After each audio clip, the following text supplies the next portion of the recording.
I dropped my fork. Not because I was clumsy or nervous, but because the sound of my wife laughing across the table made my stomach turn. It was that kind of high-pitched, performative laugh she only used when she was trying to impress people. Specifically men. The toast on my plate was cold. It had been cold for 15 minutes. I kept pretending to chew it anyway, like maybe if I looked busy, no one would ask me to contribute to the conversation, not that anyone at the table ever asked me anything. The guy sitting next to her, Owen, apparently an old college friend, though I'd never heard his name before tonight, had just told some story about how terrible men are at multitasking. And like clockwork, she turned toward him and said it. The sentence. The one that keeps rewinding in my head like a broken cassette. Doug can't even order pizza and talk on the phone at the same time. It's adorable. They laughed. The whole table did. Someone clinked their glass. I stared at my reflection in my knife. I looked tired. I muttered, could you not? I didn't even raise my voice. She froze for a second. Then she looked at me, blinked slowly, and said with a condescending smile that could slice through cement, relax, babe.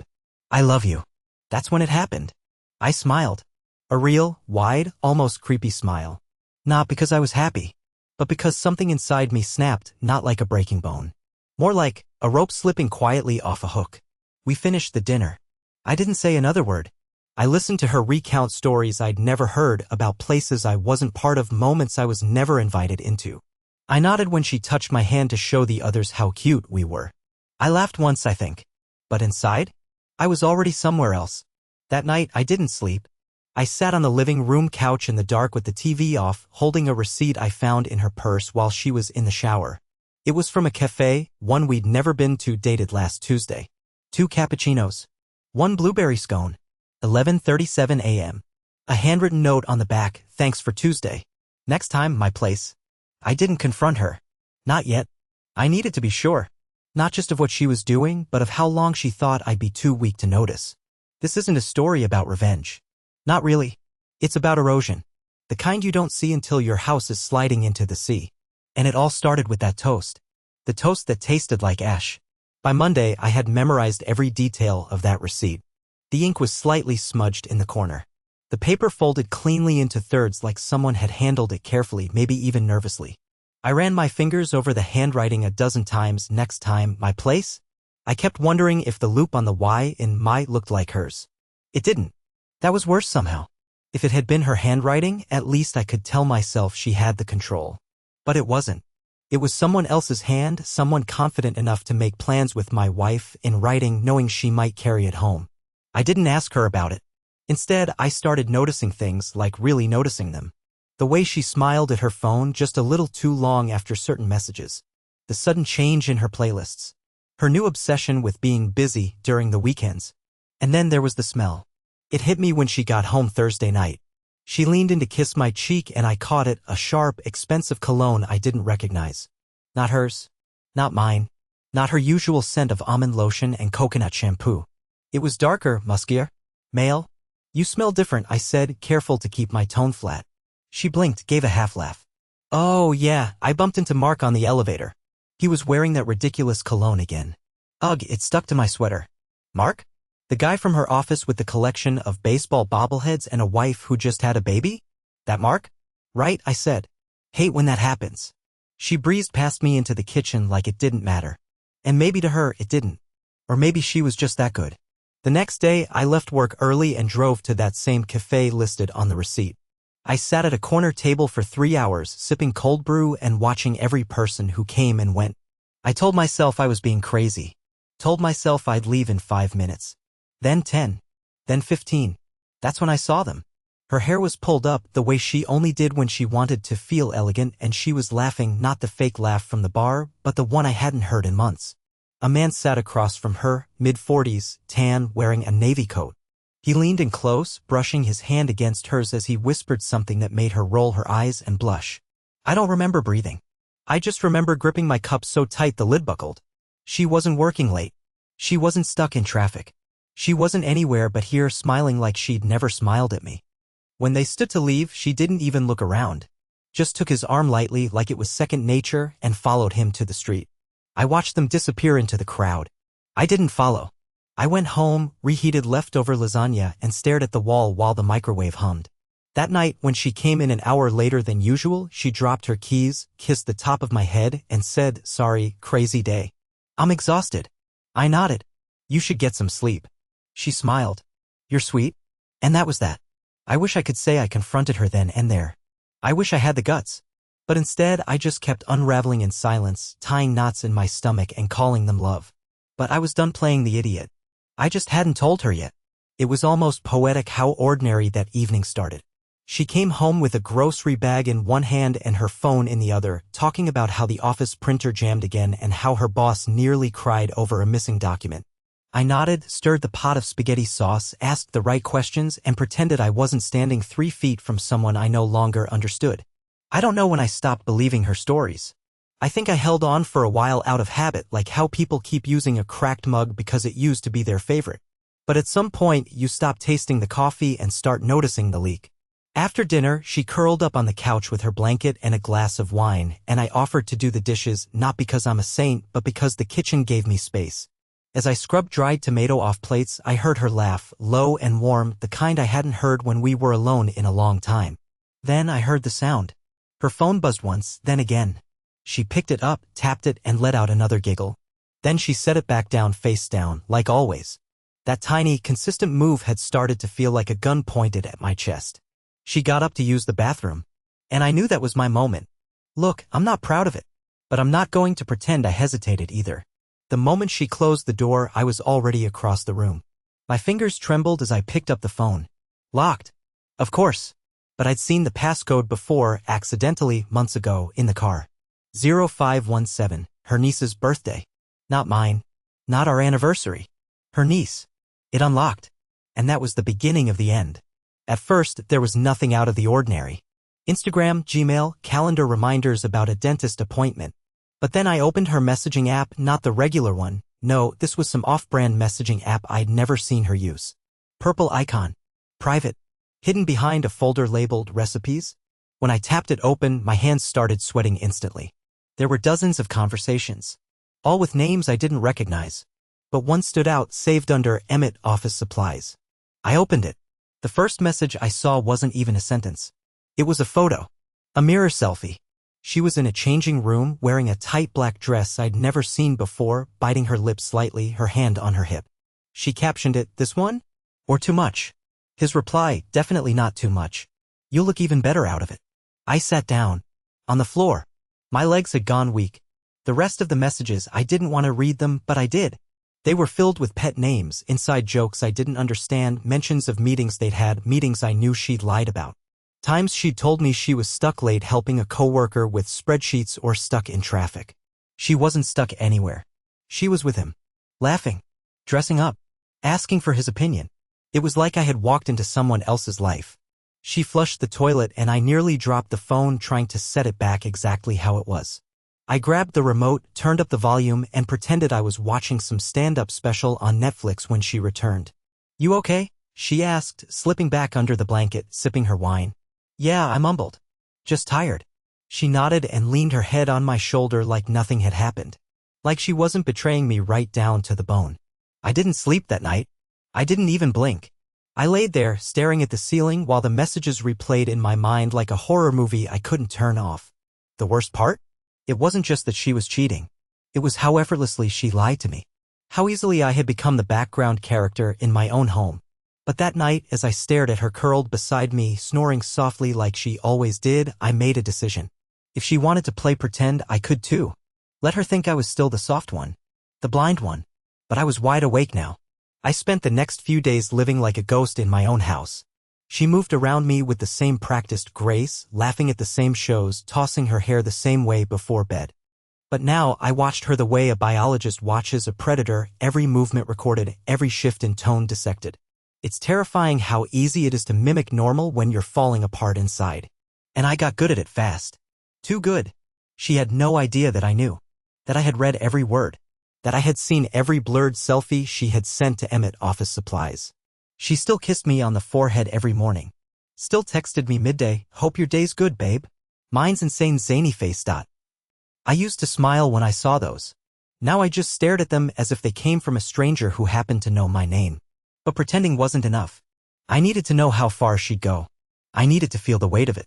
And maybe I wanted her to be forced to look me in the eye while she lied to me again. So I came up with a plan. It started with a dinner reservation. I told her I'd made us a Friday night reservation at a new Italian restaurant across town, someplace different, to unwind a little. I even pretended to look excited about it. She blinked, caught off guard, and asked, "Really? Why all of a sudden?" "I just feel like we haven't had much time together," I said. "I miss you." She smiled. A smile so smooth I almost believed she didn't flinch. "Ah, babe. That's sweet." But 2 hours later, she told me she had a girls' night scheduled for Friday that she totally forgot about. Said it was planned weeks ago. Claimed it was nothing big, just wine, snacks, and gossip at Michelle's house. She tilted her head, gave me a pout, and said, "Rain check." I just nodded and said, "Of course." Friday arrived. I watched her get ready in the mirror, slipping into a dark green dress I hadn't seen in months, the kind of dress you wear to make someone's jaw drop. Not exactly wine and gossip attire. I complimented her. She smiled wide. She even twirled. And then she left. 15 minutes later, I left too. The Italian place I'd told her about? It existed. I'd even booked a table. But I never intended to go inside. I parked across the street and waited just long enough to see that she never showed up. Then I drove. Slowly, deliberately, to the other side of town. I don't even know how I knew where to go. I didn't have his address. But I remembered one message from her inbox. He'd mentioned something about walking to his place from Chestnut Cafe. That cafe was located in a very specific neighborhood. I knew it because it was where she used to drag me on Saturdays for almond croissants and overpriced lattes. I parked a few blocks away. Walked the sidewalk with my hands in my jacket, pretending I was out for some air. That's when I saw her. Through the bay window of a brown brick townhouse, lit warm from the inside, she was there. Sitting on a sofa. Laughing. Holding a glass of red wine. And right next to her, with one arm stretched along the back of the couch, was a man I instantly recognized, Emmett. I didn't know him, not personally, but his smug grin and expensive haircut looked just like his blurred profile photo. They were close. Not touching. Not quite. But leaning toward each other like they were connected by gravity. I didn't go inside. I didn't knock. I didn't shout. I stood across the street like a shadow, watched them for a full 10 minutes, and then turned around and walked back to my car. Back home, I took down all the picture frames in the hallway and stuffed them in a drawer. I deleted her contact photo. I canceled our weekend cabin rental. She had begged me to book it months ago. I let the cancellation email sit in her inbox, unopened. She returned at 1:12 a.m., hair slightly tousled. Lipstick faded. She crept in, thinking I was asleep. I wasn't. In the dark, I asked, "How was girls' night?" She froze in the hallway, then answered too quickly. "Good. Just talked about everything and nothing." "Michelle says hi?" "Yeah," she replied. "Said we should all get dinner sometime." I almost laughed. "Sounds nice," I said. "Let's plan it." She slipped into bed beside me minutes later. Whispered, "I love you," and kissed my shoulder. I didn't answer. I just stared into the darkness, already planning my next step. She wasn't going to stop. But neither was I. 3 days passed after the night I saw her through that bay window, glass of wine in hand, head tilted back in a laugh I hadn't earned in years. I wish I could say it got easier. That I was starting to harden. But the truth? I still made her coffee the next morning. Still packed her lunch. Still kissed her on the cheek like I didn't know she was using that same cheek to nuzzle someone else's neck on Friday nights. You get used to pretending faster than you'd think. It becomes a routine. A performance. The morning routine becomes your stage, the kitchen your prop, your own life a lie you rehearse until it feels numb. I'd become an expert at pretending to be okay. But my body was catching on. My stomach had started rejecting food. I had headaches that never really went away. My eyes stung from sleep I didn't get. Still, I kept smiling. Then came the voicemail. It was a Monday evening, and I was in the garage, cleaning out a box of old cables and tech junk I hadn't touched in years. Just trying to feel useful, trying to focus on something I could control. My phone buzzed in my pocket, one missed call. No name. Just a local number. I almost ignored it, but something made me open the voicemail. At first, I heard nothing. Just ambient background noise. Muffled music. Then the sound of a woman's voice, hers. "You're impossible, you know that?" She was laughing. Then a man's voice, lower. "Calm. You love it." She laughed again, more distant this time. Like she had pulled the phone away mid-conversation. A pause. Then her voice again, clearer. "Anyway, I gotta go. Can't be late again." He's starting to get suspicious. I stopped breathing. There was a beep. End of message. No context. Just those few seconds of pure, damning reality. It was her voice. No doubt about it.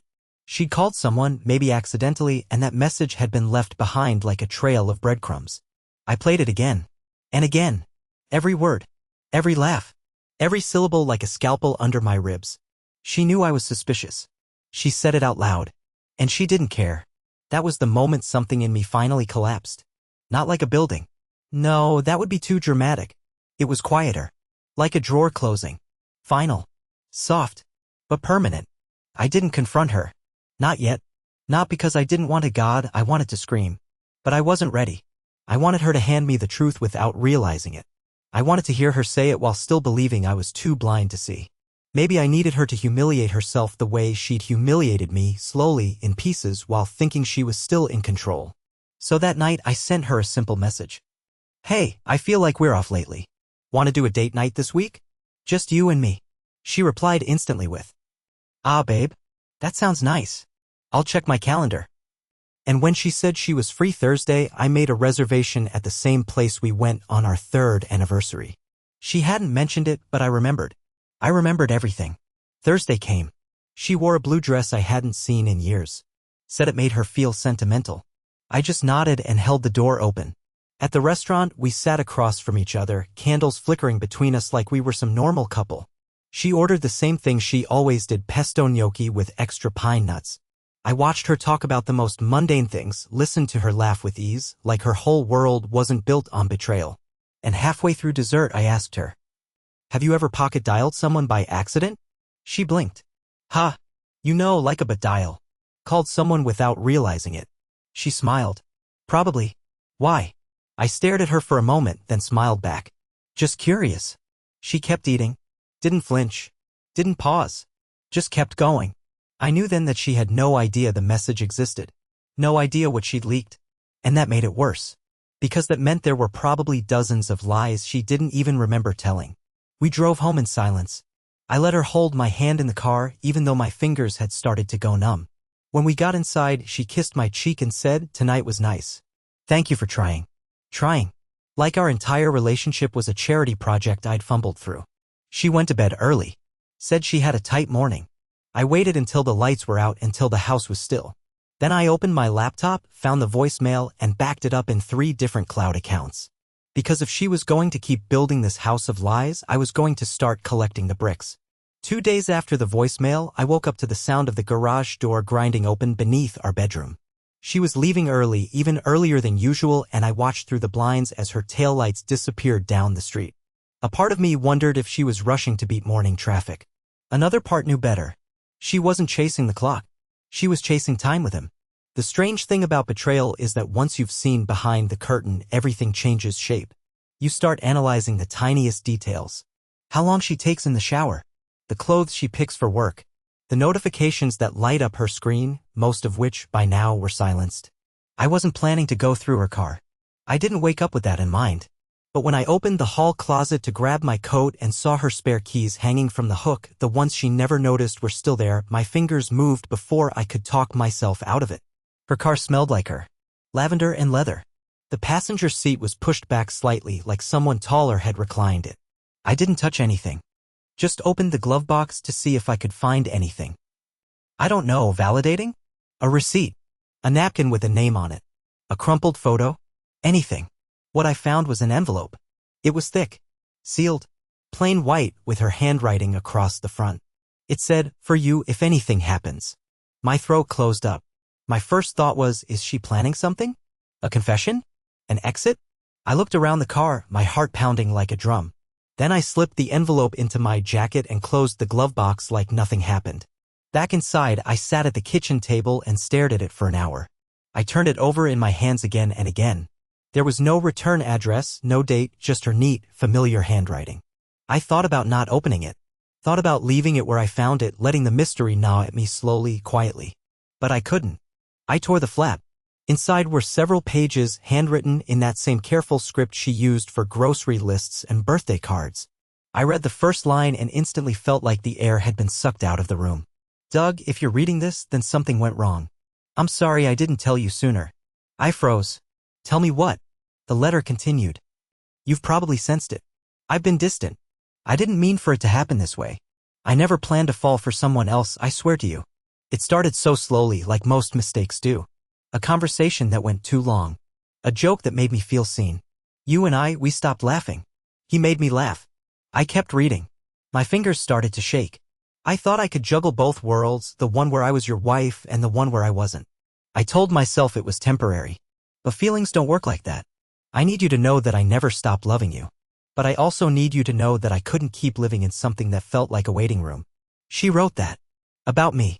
About our life. The last paragraph shattered what little I had left. If I leave without telling you, it's because I was too afraid to watch your face as I broke it. If I stay and this letter never gets opened, then maybe I've buried it deep enough to survive. But if you're reading this, I guess the truth caught up with us. No signature. No date. Just her words, hauntingly honest, written by a woman who expected this to be read after she'd disappeared. But she hadn't disappeared. She was still here. Still smiling. Still kissing my cheek and calling me babe, while this letter sat hidden away like an escape hatch. And that's when I realized something chilling. She was already planning her exit. Maybe not today. Maybe not tomorrow. But soon. She was already constructing the narrative, trying to ease her guilt in advance by writing a letter that painted her betrayal as romantic tragedy. I placed the letter back in the envelope and slid it into the drawer beneath the sink where I kept batteries and light bulbs and other forgotten things. I didn't want her to know I found it. Not yet. She was building a story. A version of us where she was the victim of her own heart.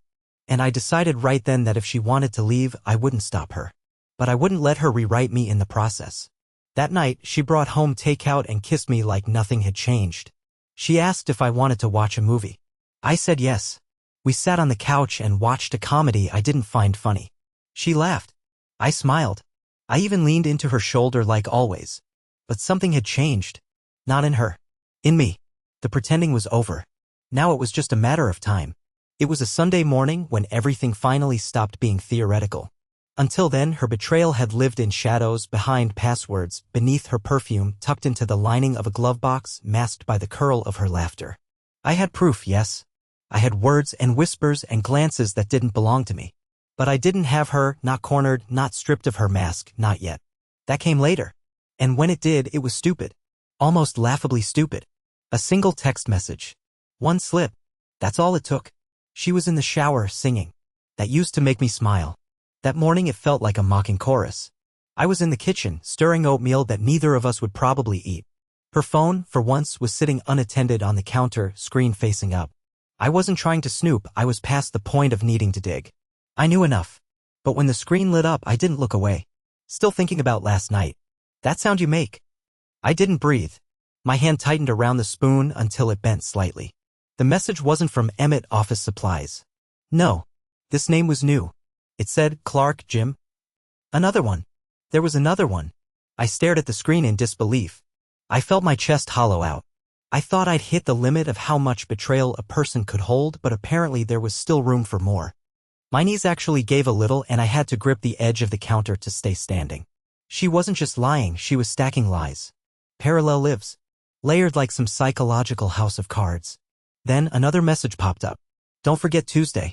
You promised you'd wear the black one. I'll bring the keys. I didn't even know what the black one was. A dress? Lingerie? Something worse? I stared at those words until they blurred. Somewhere behind me, the water stopped running. I knew I had 30 seconds before she walked out. I grabbed her phone, unlocked it, still the same code, and took screenshots.